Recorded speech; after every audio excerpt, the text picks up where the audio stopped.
అంటే నేను ఇప్పుడు ఆన్లైన్లో దాన్ని చూస్తున్నా. మీరు అదే అయితే బైబిల్. ఓన్ బైబిల్లో చూస్తున్నారా? మీరే కరెక్టే.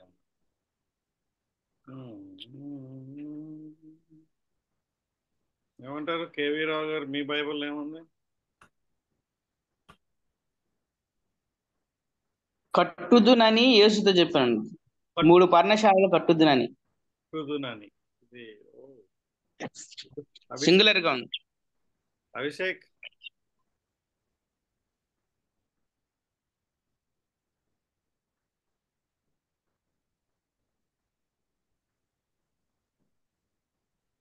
ఇంట్రెస్టింగ్ కదా. మీ బైబిల్ ఎప్పుడు తర్జుమా చేయబడిందో? మేము లేటెస్ట్ వర్షన్లో ఉన్నాం.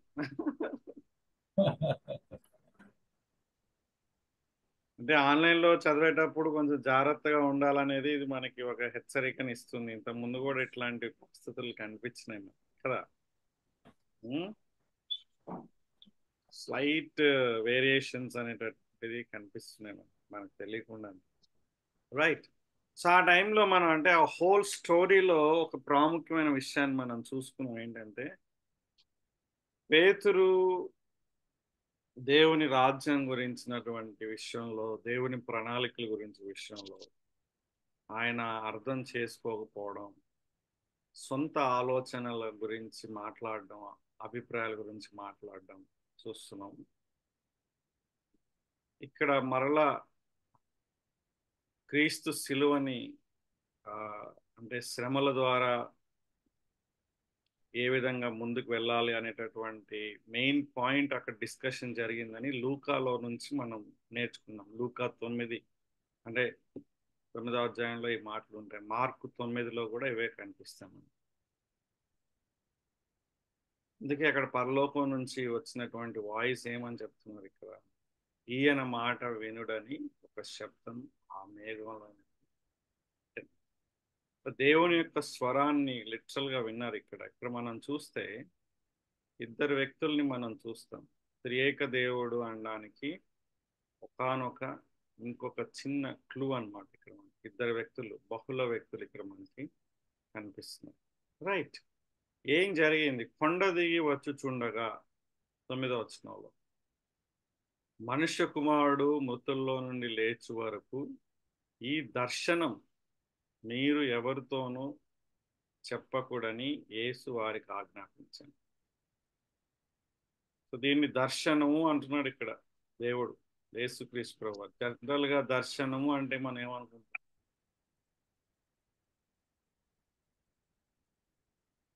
అపోస్తల కార్యం 2వ అధ్యాయంలో దర్శనము అన్నప్పుడు దాని యొక్క అర్థం ఏంటి? యోవేల్ యావేలా యోవేల యోవేల్ గ్రంథం అక్కడ చెప్పబడినటువంటి విషయంలో దర్శనం అన్నప్పుడు ఏంటి? అపోస్తల కార్యం 10వ అధ్యాయంలో పేతురు దర్శనం అన్నప్పుడు ఇక్కడ అర్థం ఏంటి? దర్శనం అనేటటువంటిది దాన్ని ఎట్లా అర్థం చేసుకోవాలి? ఇక్కడ దీన్ని యేసుక్రీస్తు ప్రభువారు దర్శనం అని అంటున్నారు. విజన్ అంటే వీళ్ళు నిద్రపోతుంటే వచ్చిందా? వీళ్ళు వెళ్ళినప్పుడు మైమర్చిపోయి జరిగిందా? లేకుంటే లిటరల్ గా వాళ్ళు కొండపైకి వెళ్ళినప్పుడు వాళ్ళ కళ్ళ ఎదుటనే జరిగినటువంటి విషయం ఇది?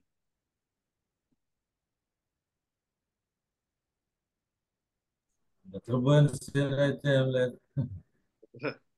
నిద్రపోయే పరిస్థితే లేదు. లేదు. పాపం కొండపైకి తీసుకుంటూ వెళ్ళారు కాబట్టి, కొండపైకి వెళ్ళారని చెప్పినప్పుడు కూడా దానికి భిన్నాభిప్రాయాలు ఉన్నాయి. ఎంత ఎత్తుకెళ్ళారు అనేటటువంటి, ఏ కొండకి వెళ్ళారు అనేటటువంటి. ఎందుకంటే వాళ్ళు కైసరియా అనేటటువంటి ప్రాంతంలో, అక్కడ నుంచి 6 days తర్వాత ద హైయెస్ట్ అంటే అక్కడ మౌంటైన్స్ లో కూడా one of the highest mountains కి అక్కడ వెళ్ళినట్లుగా మనకు కనిపిస్తుంది.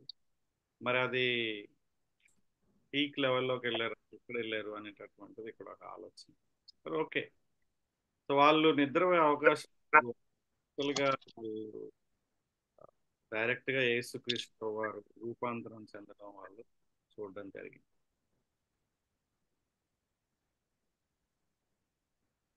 కాబట్టి దర్శనం అనేటటువంటి మాట సందర్భాన్ని బట్టి మనం ఇక్కడ అర్థం చేసుకోవాలని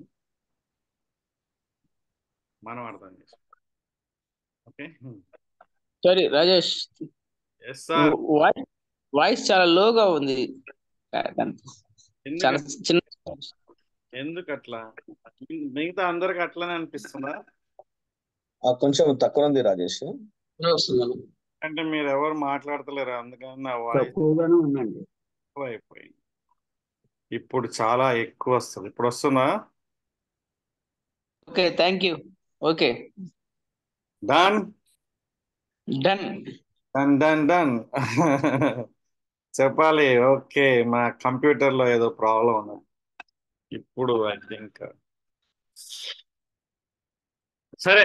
దర్శనం అనేటటువంటిది పనుకున్నప్పుడు రావచ్చు, ఆ మామూలుగా రెస్ట్ తీసుకున్నప్పుడు రావచ్చు, పేతురు పాయింట్ ఆఫ్ వ్యూలో డైరెక్ట్గా ఉన్నప్పుడు కూడా రావచ్చు. ఇప్పుడు పౌలుది మనం ఏ విధంగా తీస్తాం? ఆయన దమస్కు మార్గంలో యేసుక్రీస్తు ప్రభువారిని ఎదుర్కొన్నప్పుడు దాన్ని కూడా మనం దర్శనం అనొచ్చా, లేకుంటే ఏమనొచ్చు అనేటటువంటిది ఆలోచించాలి. ఇప్పుడు జనరల్గా ఒక మీనింగ్ ఉంటుంది, సందర్భంలో కొన్నిసార్లు వేరియేషన్స్ ఉంటాయి అనేటటువంటిది మనం తెలుసుకుంటున్నాం. ఓకే, ఎవరికి చెప్పొద్దు అంటున్నాడు. ఎందుకు చెప్పొద్దు అంటున్నాడు ఇక్కడ మళ్ళీ సెకండ్ టైం? క్రీస్తు అని బయలుపరచబడినప్పుడు ప్రత్యక్షత కరెక్ట్ చెప్పాడు, అప్పుడు కూడా చెప్పొద్దు అన్నాడు. మళ్ళా ఇప్పుడు కూడా చెప్పొద్దు అంటున్నాడు. ఖండిత ఆజ్ఞాపించను అనేటటువంటి మాట ఇక్కడ మనం చూస్తున్నాం. ఇంట్రెస్టింగ్ గా వీళ్ళ ముగ్గురు కూడా చాలా ఫెయిత్ఫుల్ గా ఉన్నారు ఈ విషయంలో కదా. వీళ్ళు చెప్పలేదు. వీళ్ళు చెప్పలేదని మనకి ఎట్లా తెలుస్తుంది అంటే, చెప్పండి, ఎట్లా తెలుస్తుంది వీళ్ళు చెప్పలేదని? జనరల్ గా చెప్పొద్దంటే చెప్పేస్తున్నారు కదా చాలా మంది, తట్టుకోలేక, ఆనందాన్ని తట్టుకోలేక చెప్పేసి చాలా ఆటంకపరిచారు. కానీ వీళ్ళు ముగ్గురు ఈ విషయంలో చాలా ఫెయిత్ఫుల్ గా ఉన్నారు అనేటటువంటిది నా ఆలోచన.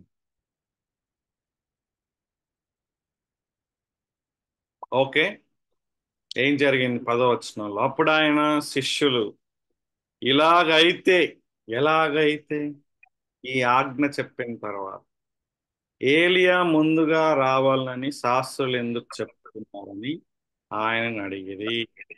ఈ శాస్త్రులు అనేటటువంటి వాళ్ళు కేవలం అంటే లేఖలు రాసేటటువంటి వాళ్ళు మాత్రమే కాదు, కానీ వాళ్ళు బోధకులు కూడా అన్నట్లుగా ఇక్కడ మనకు కనిపిస్తుంది. అవును, పరిసయ్యులే అనుకుంటున్నాం మనం. శాస్త్రులు కూడా ఒక రకంగా వాళ్ళ యొక్క ప్రైమరీ రెస్పాన్సిబిలిటీ రైటింగ్ అయితే, సో వీళ్ళు కూడా కొంత బోధ అనేటటువంటిది చేస్తున్నట్లుగా మనం చూస్తున్నాం. ప్రశ్నలు కూడా అడుగుతారు ఈ శాస్త్రి 21 చాప్టర్లో మనం చూస్తాం తర్వాత. Yes brother Steven Ramesh Kumar Singh, చెప్పు. మరి ఇంత ముందుకు చెప్తున్నారు కదా పౌలుకు దర్శనం గురించి అన్నప్పుడు, అది అపోస్తల కార్యం 26వ అధ్యాయంలో ఆకాశం కలిగిన దర్శనము కవిదీర్ణు కాకని ఉంటది. ఎక్కడ? వచ్చినాం. అపోస్తల కార్యం 26వ అధ్యాయము చూసి ఇప్పుడే మనం క్లోజ్ చేశాను. అంటే అది కూడా దర్శనం అని చెప్పేసి మనకి ఇక్కడ అర్థమవుతుంది కదా. సో పాయింట్ ఏంటంటే దేవుని గురించినటువంటి ఒక 26:19 థ్యాంక్ యూ బ్రదర్. తర్వాత సారీ చెప్పు. ఇప్పుడు మరి ఈ శిష్యులు ఆయన మోషే ఏలియాని ఏ విధంగా వాళ్ళు ఐడెంటిఫై చేస్తారు అనేది ఒక ప్రశ్న. మాట్లాడుకున్నారు కదా వాళ్ళు, మోషే యేసుక్రీస్తు వారు మాట్లాడుతున్నారు కదా. మాట్లాడుకున్నారు కానీ వాళ్ళే వీరిద్దరు అని చెప్పేసి ఎట్లా ఐడెంటిఫై చేశారు వాళ్ళు? మనం చెప్పాడు కదా బ్రదర్ కిరణ్ మంచిగా, మోసే కరవట్టుకొని వచ్చిండొచ్చని. సో ఒక ప్రాబబ్లీ యేసుక్రీస్తు వారు మాట్లాడుతున్నప్పుడు ఆయన సంబోధించవచ్చు, రైట్? వస్త్రధారణ ఉండొచ్చు, యేసయ్యనే డైరెక్ట్గా చెప్పుండొచ్చు అనేటటువంటిది మనకి ఇక్కడ అవకాశం లేదు కాబట్టి మాటల్లోనే తెలిసిపోతుంది అన్నమాట. ఓకే, కానీ చాలా ఇంట్రెస్టింగ్ విషయం ఏంటి తెలుసా బ్రదర్స్? చెప్పాలా ఇంట్రెస్టింగ్ విషయం? వద్దులే, మీరు ఎవరు అడుగుతలేరు కదా, ముందుకెళ్ళారు. చెప్పండి చెప్పండి చెప్పండి. మోషే చెప్పండి. మోషే ఇస్రాయేల్ ప్రజల్ని ఐగుప్తు దేశం నుంచి అమేజింగ్ గా నడిపిస్తాడు. ఆయన లాంటి ప్రవక్త అంటే దేవుడు ఆయన్ని ఉపయోగించుకున్నట్లుగా ఇంకెవరిని ఉపయోగించుకోలేదు. అలాంటి ప్రవక్త ఎవరన్నా ఉన్నారంటే అది యేసుక్రీస్తు ప్రభు వాళ్ళు, సిమిలారిటీ పాయింట్. కానీ మోషే చేసినటువంటి ఒక పొరపాటు వలన వాగ్దాన దేశంలోకి రాలేకపోయాడు. దూరం నుంచి చూశాడు కానీ రాలేకపోయాడు. ఏందా పొరపాటు అనేది మీరు తర్వాత ఆలోచించుకుంటే. కానీ దేవుని యొక్క కృప చూడండి. చనిపోయిన తర్వాత అయినా మళ్ళా ఈ భూమిలో ప్రవేశపెట్టారు. ఏసయ్యతోని అంటే దేవుడితోనే డైరెక్ట్ గా దైవ మానవుడైన ఏసయ్యతోనే ఆ యొక్క ల్యాండ్ లో అడుగుపెట్టే అవకాశం దొరుకుతుంది. అమేజింగ్ కదా. దేవుడు రాజీపరుడు, అదే సమయంలో కృప చూపించడంలో అమేజింగ్ అనిపిస్తుంది ఏసయ్య దేవుడు. రైట్. ఏలియా ముందుగా రావాలని శాస్త్రులు ఎందుకు చెప్తున్నారు అంటే మలాకి గ్రంథం మనకి అక్కడ ఎవిడెన్స్ కనిపిస్తుంది. అది వాగ్దానం. అందుకు ఆయన రెస్పాన్స్ ఏలియా వచ్చి సమస్తమును చక్కబెట్టునన్న మాట నిజమే, అబ్సల్యూట్లీ రైట్. అయినను ఏలియా ఇది వరకే వచ్చెను. ఇదేంటండి ఇంట్రెస్టింగ్, వచ్చను అంటున్నాడేంటి? వారు అతనిని ఎరుగక తమకిష్టం వచ్చినట్టు అతని ఎడల చేసిరి.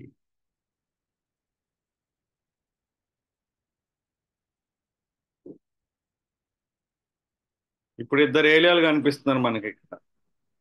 1 నుంచి 9 వచనాల్లో లిటరల్ గా ఒక ఏలియా కనిపిస్తున్నాడు. ఇప్పుడు ఏలియా రావాలని శాస్త్రులు చెప్తున్నారంటే అది బాప్తిసం ఇచ్చే యోహాను గురించా లేకుంటే నిజంగా ఏలియా గురించా?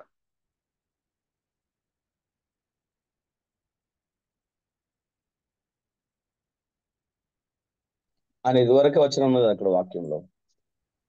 ఉమ్, వారు అతను ఎరగక తమకు ఇష్టం వచ్చిన అతను ఇలా చేసినప్పుడు మరి ఈ వాక్యాన్ని బట్టి యోహానా అని చెప్పేసి అర్థమవుతున్నది.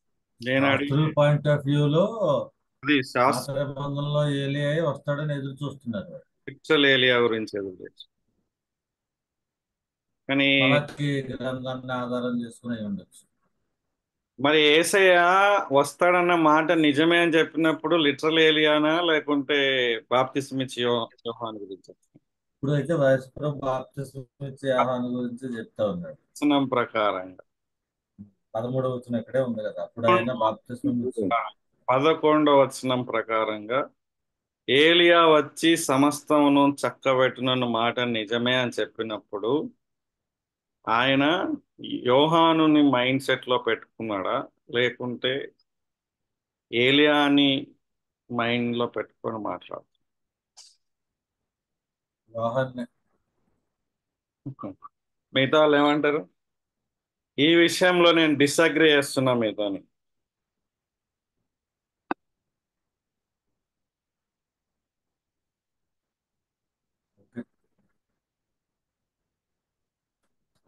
పదకొండవ వచనం ప్రకారంగా యేసుక్రీస్తు ప్రభువారు ఎవరి గురించి మాట్లాడుతున్నారు?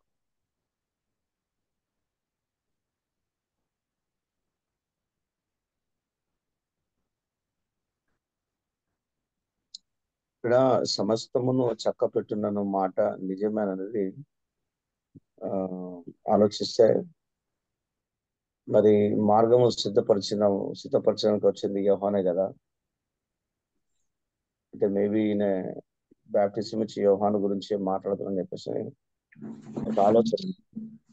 నువ్వు యెషయా గ్రంథం తీసుకొని మాట్లాడితే అక్కడ మలాకి గ్రంథం గురించి మేము మాట్లాడుతాం.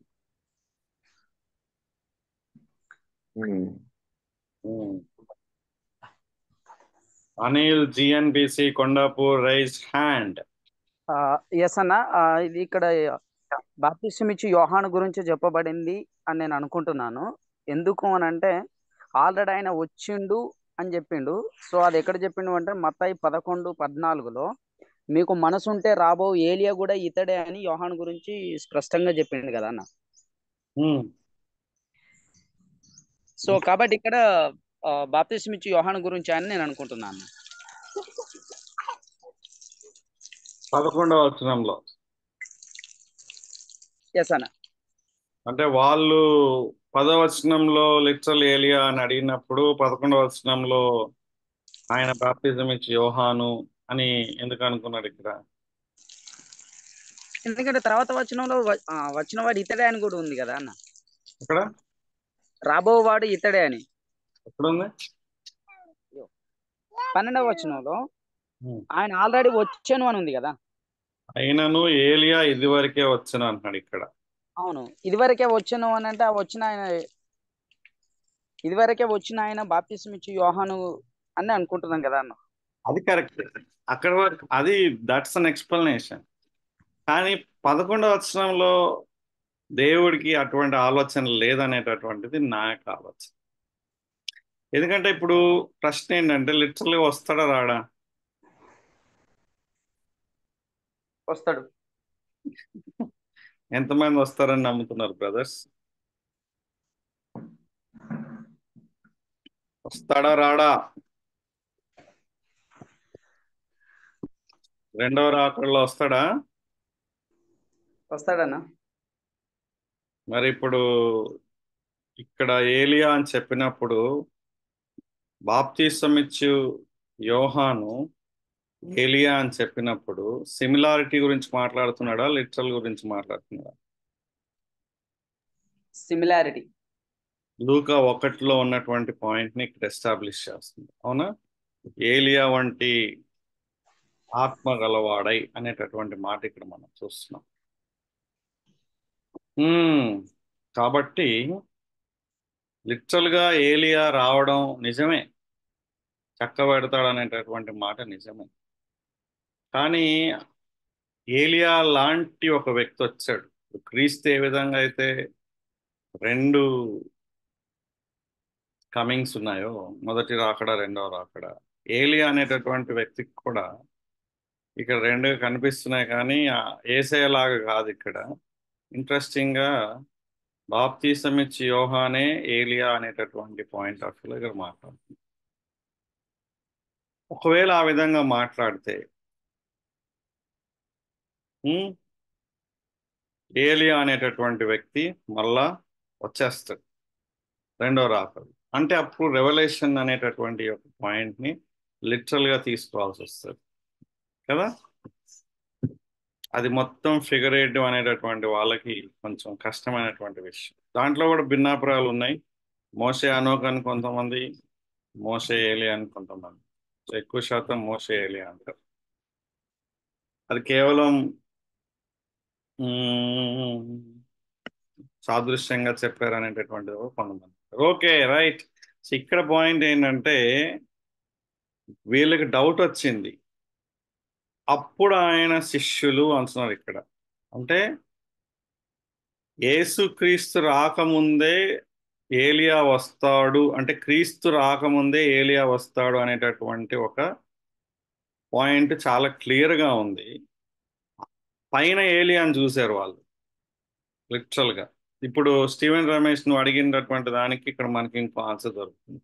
వాళ్ళు ఆల్రెడీ ఏలియా అనేటటువంటి వ్యక్తిని చూశారు కదా, ఏలియాకి పర్ణశాల కూడా కడదామని అనుకున్నారు కదా. కాబట్టి ఇప్పుడు మరి ఏలియా రావాలని మరి శాస్త్రులు ఎందుకు చెప్తున్నారు? మరి ఏలియా రాలేదు కదా అనేటటువంటిది వాళ్ళ ప్రశ్న. అప్పుడు యేసుక్రీస్తు ప్రభువు వారు వచ్చాడు, బాబు ఏలియా లాంటి వ్యక్తి బాప్తిసం ఇచ్చి యోహానే అనేటటువంటిది ఆయన ఆ మాటల్లో ఇండైరెక్ట్ గా చెప్పినప్పుడు 13వ వచనంలో వాళ్ళు గ్రహించారు.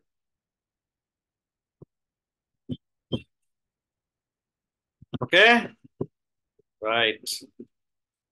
అయితే ఈ పాయింట్ ఎందుకు మనకి ఇక్కడ చెప్పబడింది? 9 నుంచి 13 వచనాలు అంటే 4 వర్సెస్ తీసుకొని, ఇది ఆల్రెడీ ఎస్టాబ్లిష్ చేసినటువంటి విషయమే కదా. 14 చాప్టర్లో బాప్తిసం ఇచ్చి యోహాను గురించి మత్తయి గ్రంథకర్త ఆల్రెడీ వివరించేశాడు మనకి ఈ విషయాన్ని. మరలా ఇక్కడ ఈ విషయాన్ని ప్రస్తావించడానికి గల కారణం ఏంటి? అంటే ఈయన ఏలియా బాప్తిజం ఇచ్చి యోహానే ఏలియా అని చెప్పడానికి గల కారణం ఏంటి?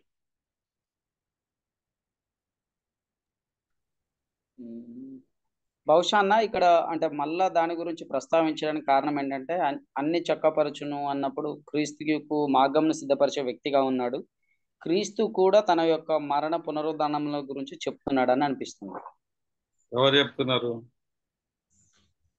12వ వచనంలో ఆయనే చెప్తున్నాడు కదన్న, మనుష్య కుమారుడు కూడా అలాగే వారి చేత శ్రమలు పొందబోచున్నాడని మీతో చెప్పుచున్నాను నేను. అంటే ఆల్రెడీ ఏలియా లాంటి ఆయన వచ్చినప్పుడు ఆయన ఎడల ఆయన వచ్చినటువంటి ఆయన తెలియక వారికి తమకి ఇష్టం వచ్చినట్లు ఆయన ఎడల ప్రవర్తించారు. అలాగే మనుష్య కుమారుడు కూడా శ్రమలు పొందబోచున్నాడని వారికి, అంటే తన యొక్క శ్రమల గురించి తన యొక్క మరణమును గురించి ముందుగానే వారికి తెలియజేస్తున్నాడని అనిపిస్తుంది. ఇక్కడ కూడా మరణం అనేటటువంటి పాయింట్ ఎస్టాబ్లిష్ చేయడానికి చెప్తున్నారా, లేకుంటే బాప్తిజం ఇచ్చి యోహానే ఏలియా అని చెప్పడానికి ఎస్టాబ్లిష్ చేస్తున్నారా, లేకుంటే శిష్యుల యొక్క డౌట్ ని పైన లిటరల్ ఏలియా అని చూశారు కాబట్టి వాళ్ళకు కొంచెం క్లారిటీ ఇవ్వడానికి యేసయ్య చెప్పాడు అనే విషయాన్ని చదివేటటువంటి మన కోసం మత్తయి చెప్పాడా? ఈ మూడు కోణాల్లో ఏది మత్తయి యొక్క ఆలోచన అయి ఉండొచ్చు?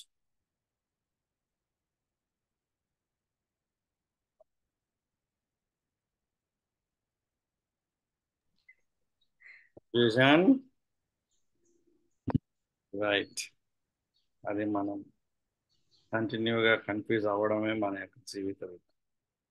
రైట్, ఇప్పుడు ఇంకా చాలా ప్రాముఖ్యమైనటువంటి ఒక అద్భుతం మనం ఇక్కడ చూడబోతుంది. 14th verse.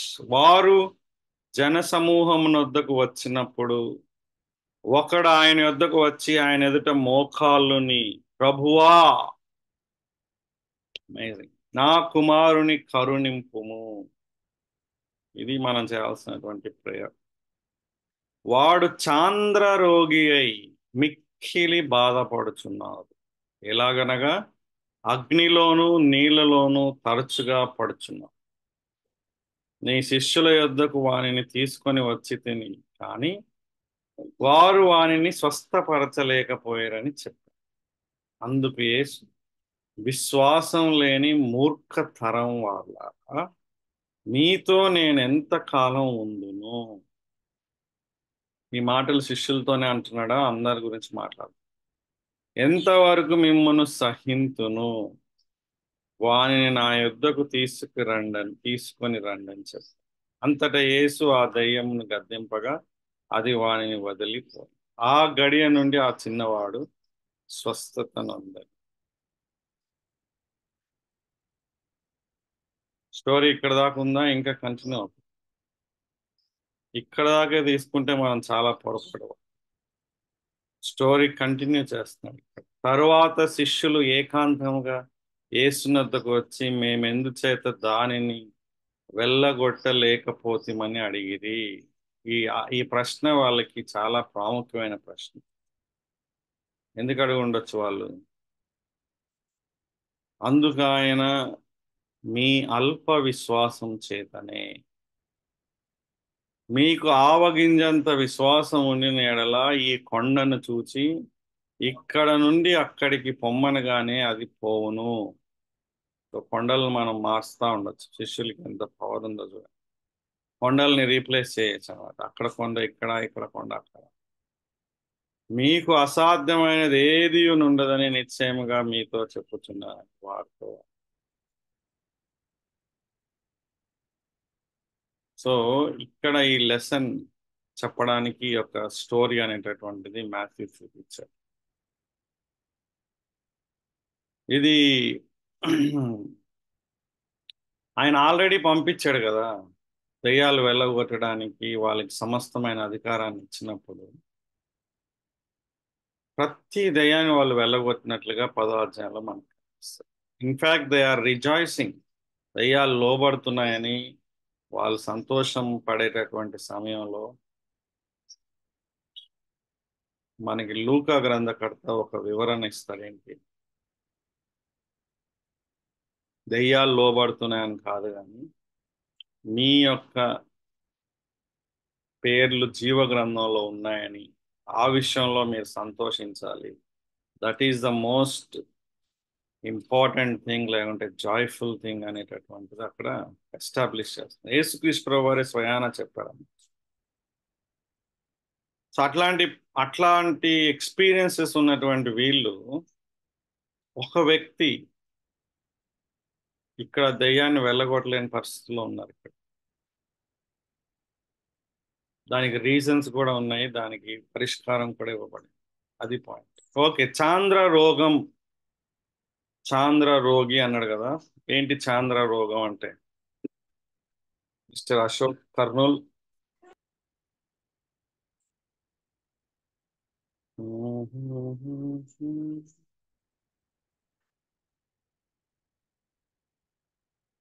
చాంద్ర రోగం అంటే దయ్యం పట్టడం వలన మాట్లాడలేకపోయేటువంటి పరిస్థితి అయ్యి ఉండొచ్చు అన్న. ఎందుకు మాట్లాడలేకపోతున్నాను? ఎక్కడుంది ఇక్కడ? అంటే చాంద్ర రోగం అనేటువంటిది, అంటే ఇంతకు ముందు కూడా 4వ అధ్యాయంలో దయ్యములను వెళ్ళగొట్టినప్పుడు అక్కడ డమ్ స్పిరిట్ ను వెళ్ళగొట్టిండు. సహజంగా చాంద్ర రోగం అంటే మూతి వంకరబోయడం అన్నటువంటి. చాంద్ర రోగం అంటే మూతి వంకర పోవడం అని నేను అనుకుంటున్నాను. డాక్టర్ దగ్గర తీసుకెళ్ళాలి, శంకర్ డాక్టర్ దగ్గర తీసుకెళ్ళి చాంద్ర రోగం గురించి ఒక ఎక్స్ప్లెనేషన్. ఏమంటారు మిగతా వాళ్ళు? అభిషేక్ వర్మ చెప్పు. బ్యాట్ తీసుకున్నావు అంటే కొట్టుడు ఉంది నీకు. ఇప్పుడు మటుకు కాము. చాంద్ర రోగం అంటే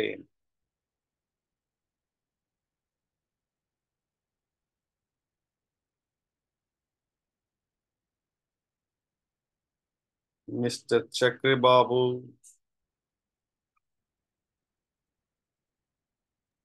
ఫిట్స్ అనుకుంటున్నా నేను. ఫిట్స్ ఎందుకు ఫిట్స్? అంటే విలవిల్లాడిపోతూ మాట్లాడలేని స్థితిలో ఉంటారు కదా వాళ్ళని. మాట్లాడలేని స్థితిలో ఉన్నారు. ఇక్కడ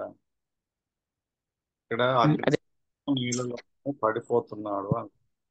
4 కొరుగేసుకుని ఎక్కడంటే అక్కడ పడిపోతారు. ఇక్కడ 4 కొరుకుంటున్నారు. ఇక్కడ అట్లనే కాదు, దాంట్లో ఒక సిమ్టమ్స్ అవన్నీ. ఎక్కడంటే అక్కడ పడిపోవడం, అది నురుగులాగా ఒకటి రావడం నోట్లో నుండి, కాళ్ళు చేతులు అట్లా లాగేసుకోవడం. ఈ రోగం దెయ్యం వలన వచ్చింది కదా. అంటే దెయ్యం పట్టిన వ్యక్తి కూడా అలా చేస్తారు. దెయ్యం పట్టిన వ్యక్తి దెయ్యం ఒకలాగా ఉండొచ్చు, మళ్ళీ దెయ్యం పట్టిన వ్యక్తి రోగాలు కూడా క్రియేట్ చేయొచ్చు అనేటటువంటిది మనకి కనిపిస్తుంది. చాంద్ర రోగం ఏంటి? చాంద్ర రోగం అంటే ఎనీబడి? చంద్రుడి నుంచి వచ్చిన రోగం. భలే ఉంది కదా. క్లియర్గా చెప్పినా, నిజమే చెప్పినా నేను. చాంద్ర రోగం అంటే చంద్రుడి నుంచి వచ్చిన రోగం. చంద్రుడి నుంచి రావటం ఏం కాదులే కానీ ఆ చంద్రుడి యొక్క కదలికలను బట్టి ఎఫెక్ట్ అవుతుంది. ఎందుకట్లా? నేను చంద్రుడు అంటే మళ్ళీ మీరు చంద్రుడే అని దాంట్లో వేరియేషన్ చెప్తున్నారా మీరు? డాక్టర్లు, 3 డాక్టర్లు ఉన్నారు. డాక్టర్ డాక్టర్ రాజు, మూర్ఛ లాంటిది అని అసలు మూర్ఛ రోగం ఏంది? చదివినా మార్క్స్ వార్త, లూకాస్ వార్తలో చదివేసేసి చెప్పేస్తున్నా. సో మూర్ఛ రోగి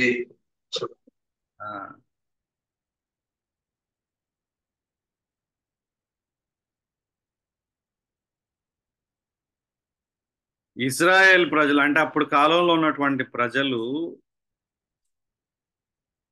దానికి చంద్రుని వలన ఇలాంటి లక్షణాలు, ఇలాంటి రోగం వస్తుంది అనేటటువంటిది వాళ్ళ యొక్క అభిప్రాయం. ఎందుకంటే వాళ్ళకి టెక్నాలజీ తెలియదు కదా, ఆలోచన లేదు కదా.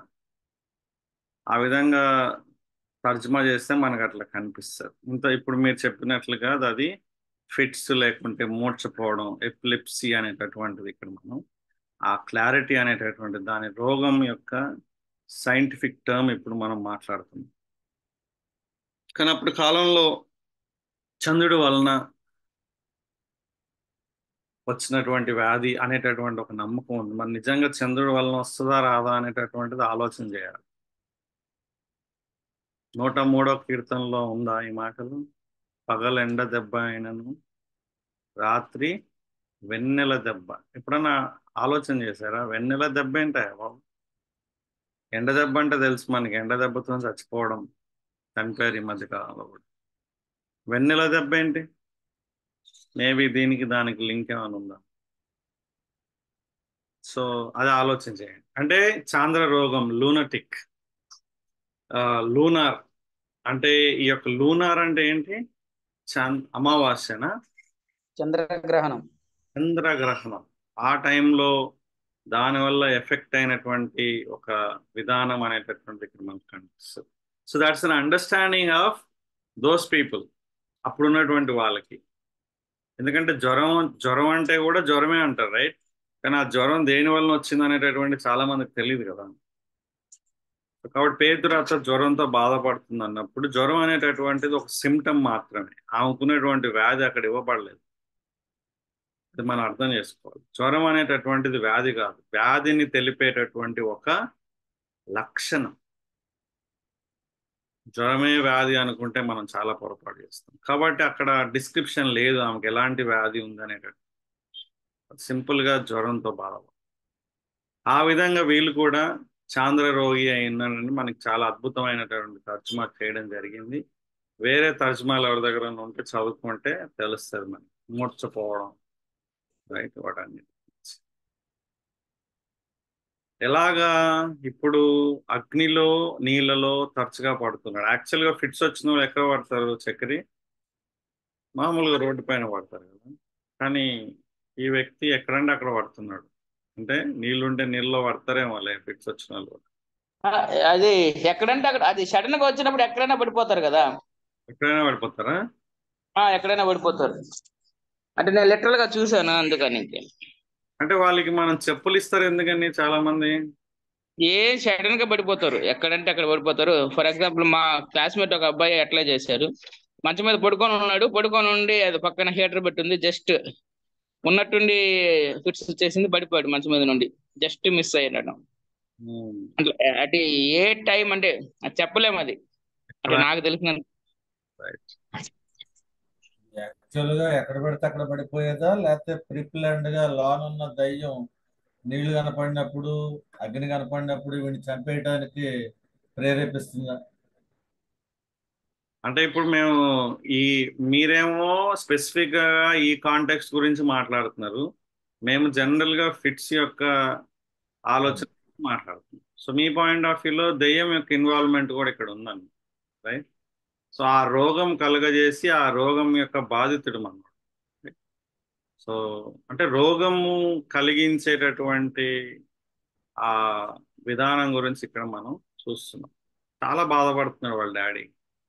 చాలా ఇంపార్టెంట్ ప్రిన్సిపల్స్ మనకి వేరే గ్రంథకర్తలు చెప్పారు. కానీ ఇక్కడ మత్తయి యొక్క మెయిన్ ఫోకస్ ఏంటంటే శిష్యుల యొక్క అవిశ్వాసం గురించి మాట్లాడుతుంది కదా. చూడండి, విశ్వాసం లేని మూర్ఖతరం వార్లారా అంటున్నాడు ఇక్కడ. శిష్యులను పట్టుకొని తరము అని ఎందుకు అంటున్నాడు ఇక్కడ?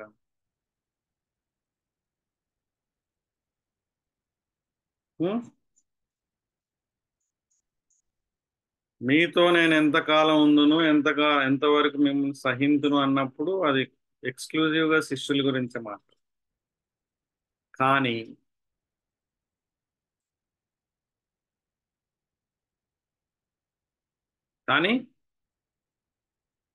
మూర్ఖతరం వారులారా, ఇది చాలా ఇంపార్టెంట్ ఏమంటారు ఇడియోమా, చాలా ప్రాముఖ్యమైనటువంటి పదం అది. ఎందుకంటే మీకు తర్వాత ఈ పదం కంటిన్యూగా వస్తుంది, దాన్ని బట్టి మనం కొన్ని విషయాలని గ్రహించడానికి వీలవుతుంది.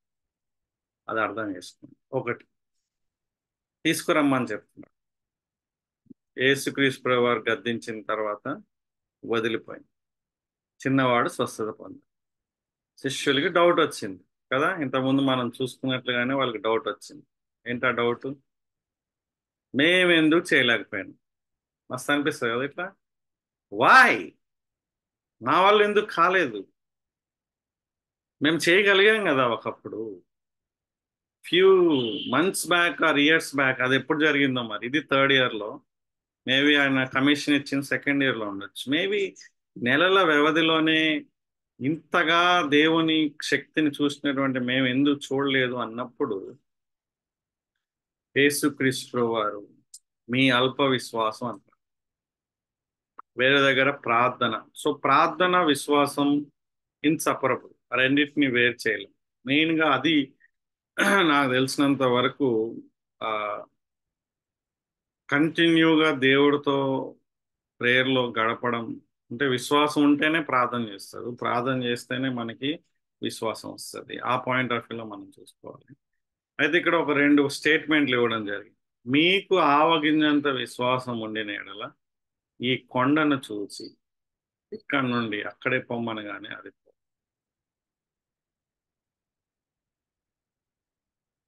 ఏమంటావు అనిల్ దీని గురించి?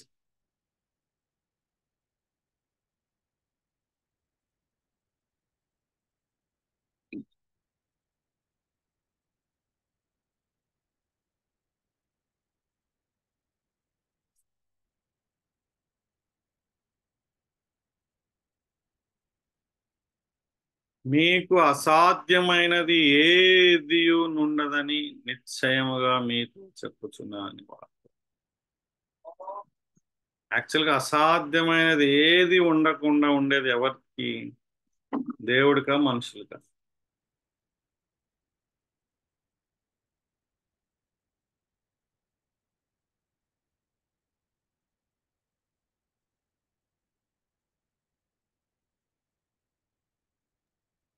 దేవుడికి. మరి ఇక్కడ శిష్యులకి ఈ వాగ్దానాన్ని ఎట్లా చూడాలి మనం? మనకు అసాధ్యమైనది ఏది లేదంటే ఇప్పుడు మనం ఎమ్మెల్యే అయిపోదాం.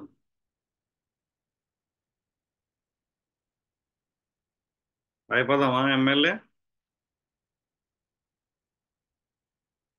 నీకు అసాధ్యమైనది లేనే లేదు.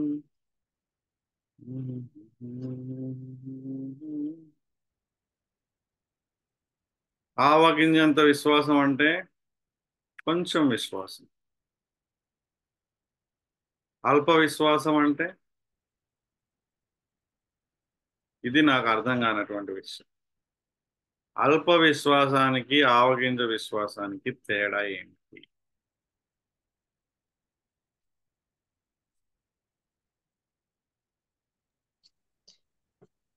అంటే ఒక కార్యం జరగడానికి,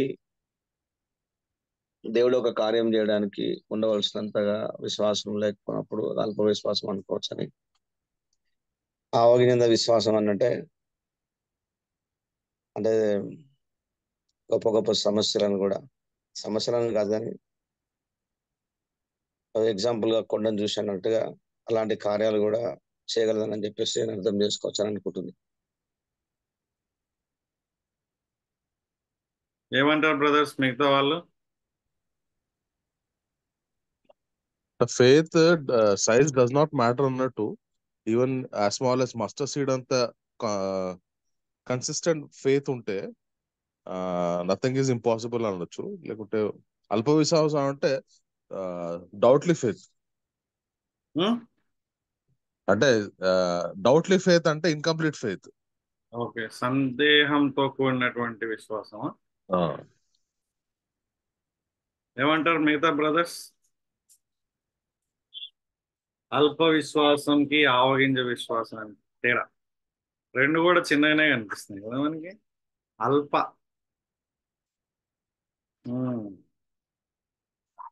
ఆవగింజ. చెప్పాలి, లేకుంటే మీకు ఓట్లు వేయడానికి పంపియను నేను ఈరోజు.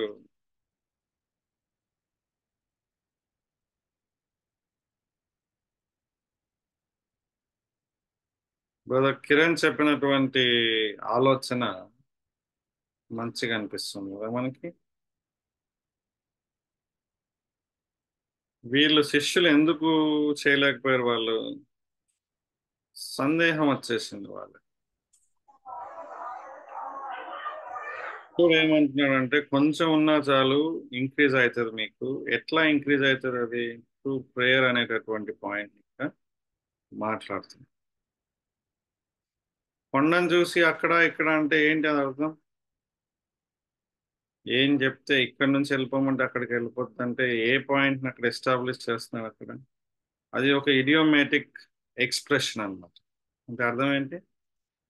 ప్రతికూలమైన పరిస్థితులు కూడా నువ్వు జయించగలవు అనేటటువంటి పాయింట్ని చెప్తున్నాడు. అంతేగాని లిటరల్గా అక్షరార్థంగా అని కాదు. అది వాళ్ళకి అర్థమవుతుంది, మనకు అర్థమవుతుంది.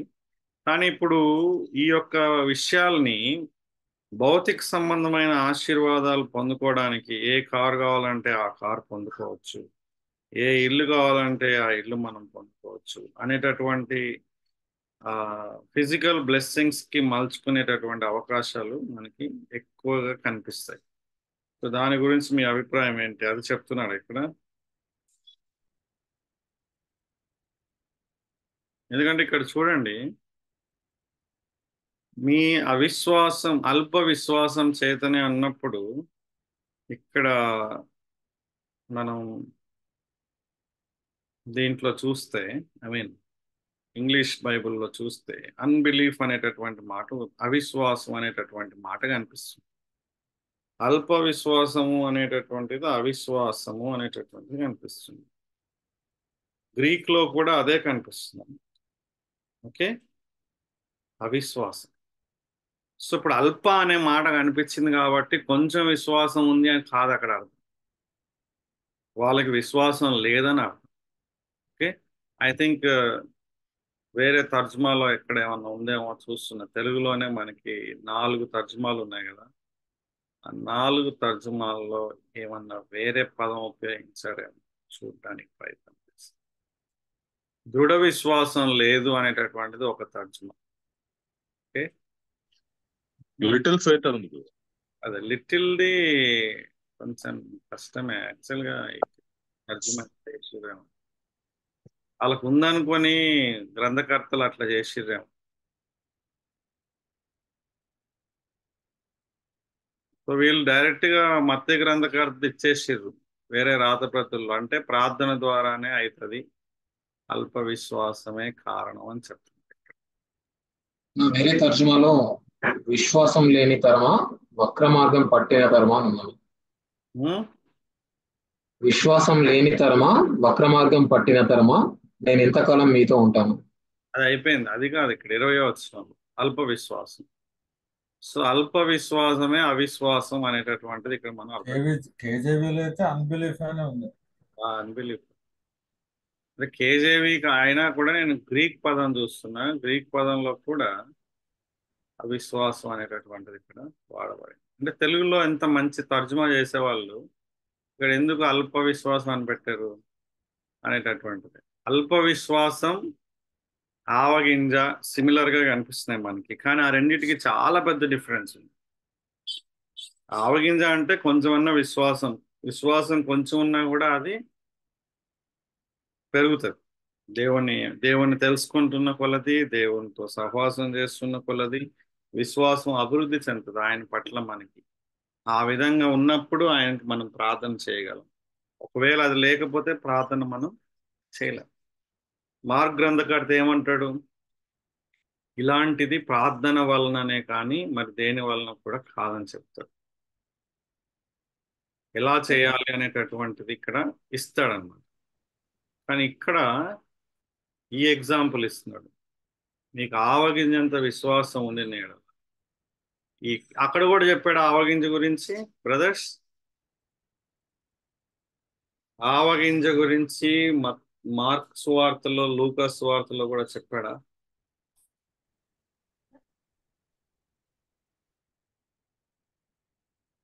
మార్క్ 14, లూకా 9:35.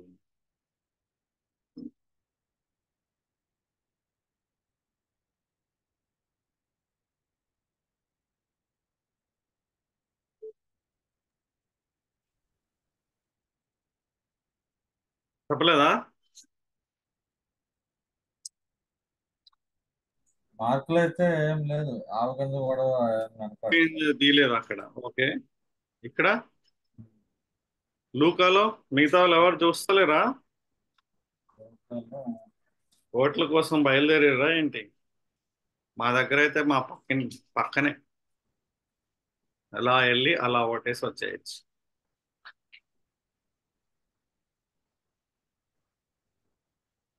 సువార్త ఎంత అన్నారు? లూకా 9:35 నుంచి కంటిన్యూ అవుతుంది. ప్రాబబ్లీ 8th verse లో అట్లా ఉండొచ్చు.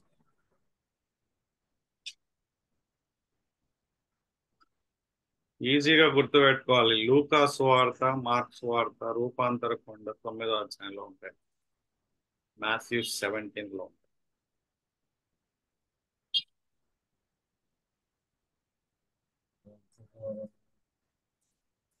ఇక్కడ కూడా ఏం కనపడట్లేదు, ఆవగింజ కూడా ఏం లేదు.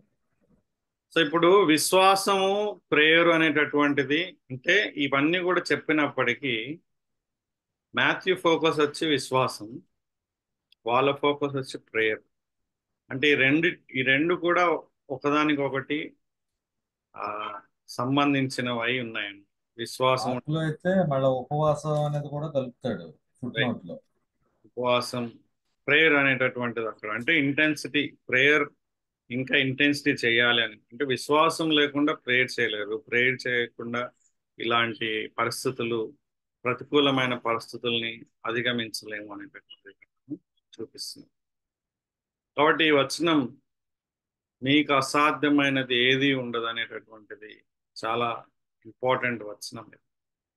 అయితే ప్రశ్న ఏంటంటే ఇది కేవలం శిష్యులకి మాత్రమేనా? ఇది 21 మనకు కూడా వర్తిస్తుంది.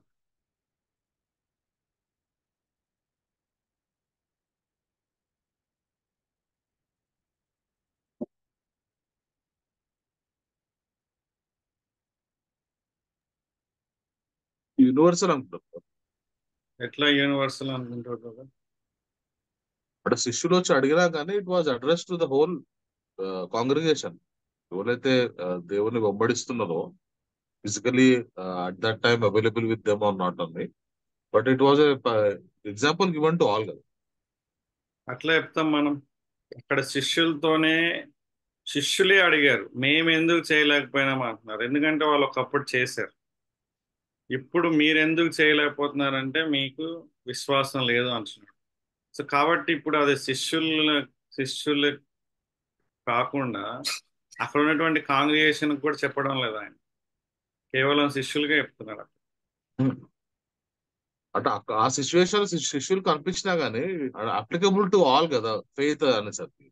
అంటే ఆ విషయాన్ని మాథ్యూ మనకు చెప్తున్నాడు ఇక్కడ.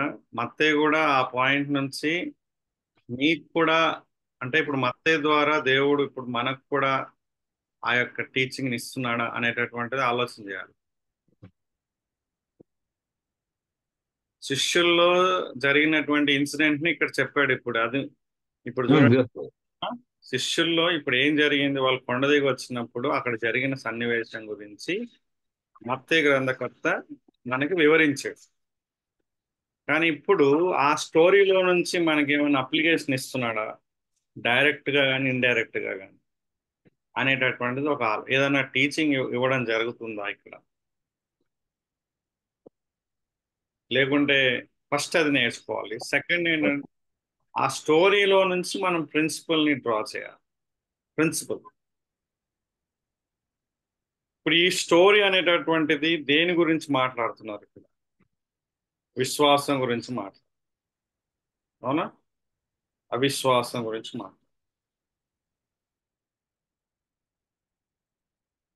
కానీ 20-21 వచనాలని మనం డైరెక్ట్ గా అప్లై అంటే ఫస్ట్ మనం దాన్ని అర్థం చేసుకోవాలి, తర్వాత ఆ ప్రిన్సిపల్ని మనం అప్లై చేసుకోవాలి. డైరెక్ట్ గా అక్కడ మనకి ఆవగింజంత విశ్వాసం ఉంటే కొండను చూసి ఇక్కడికి రండి అక్కడికి పోతుంది, మీకు అసాధ్యమైనది ఏది ఉండదని అన్నాడు కదా.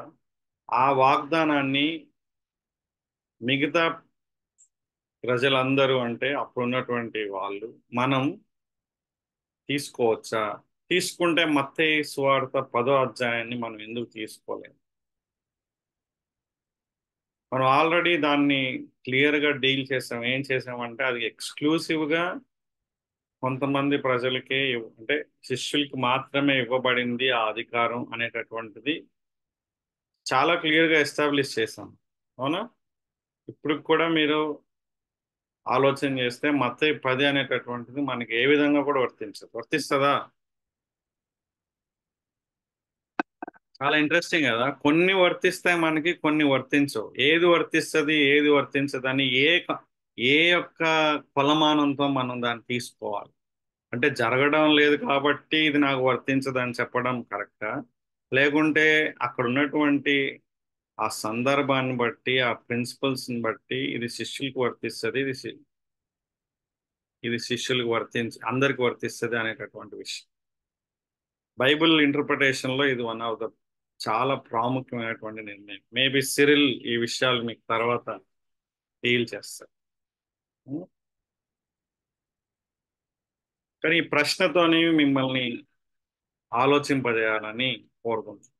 ఓకే, ఈ స్టోరీని చూసి స్టోరీలో జరిగినట్లుగా నాకు జరగాలి, స్టోరీలో నాకే అనేటటువంటి తీసుకోవడం సరైనటువంటిది.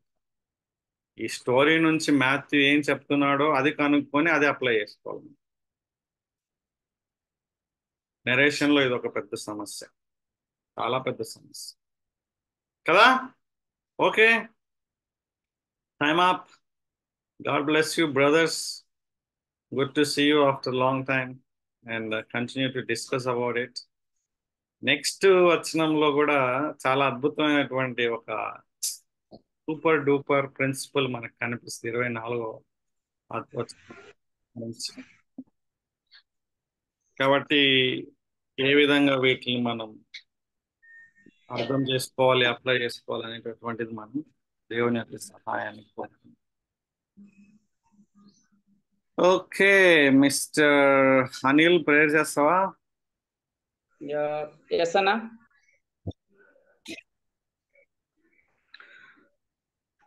పరలోకమందున్న మా తండ్రి, ఈ యొక్క ఉదయకాల సమయాన్ని బట్టి మీకు వందనాలు. ఇప్పటి వరదాకా మీరు మాతో నేర్పిస్తూ వచ్చిన పాఠములను బట్టి మీకు స్తుతులు చెల్లిస్తూ ఉన్నాం. లేఖనాలని ఉన్నది ఉన్నట్లుగా అర్థ వివరణ చేస్తూ అన్వయించుకోవడానికి, అందులో ఉన్న సత్యములను తెలుసుకోవడానికి మీరు ఇస్తున్న కృపకై మీకు వందనాలు చెల్లిస్తూ ఉన్నాం. ఈ యొక్క గ్రూపును బట్టి మీకు వందనాలు చెల్లిస్తున్నాం. ఇందులో పాల్గొంటున్న ప్రతి ఒక్కరిని, వారు చేస్తున్న పరిచర్యను, వారి కుటుంబములను మీరు ఇంకా సత్యములు స్థిరపరచమని ప్రార్థిస్తూ ఉన్నాం. ప్రత్యేకించి ఈ రోజుకు సరిపడ కృపను అనుగ్రహిస్తున్నందుకై మీకు వందనాలు చెల్లిస్తూ, ప్రభా ఈ రోజు ఎలక్షన్ ఉంటుండగా కూడా సమస్తమును మీ చేతులకు సమర్పిస్తూ, ఆయన సమన్యాయము జరిగేటువంటి నాయకులను మీరు నిలబెట్టమని, ప్రతి ఒక్కరు కూడా దీనిలో పాల్గొనటకు మీ కృపను అనుగ్రహించమని మరొకసారి తండ్రి మీకు మాత్రమే స్తుతి మహిమ ఘనతలను చెల్లిస్తూ, ఈ దినంలో ఒకరికైనా మేము సువార్తను చెప్పే కృపను, ఒకరితోనైనా సత్య సువార్తను పంచుకునేటువంటి అవకాశమును కలిగించమని బ్రతిమలాడుకుంటూ, యేసుక్రీస్తు యొక్క నామంలో ప్రార్థన చేసి వేడుకొనుచున్నాము తండ్రి. ఆమేన్.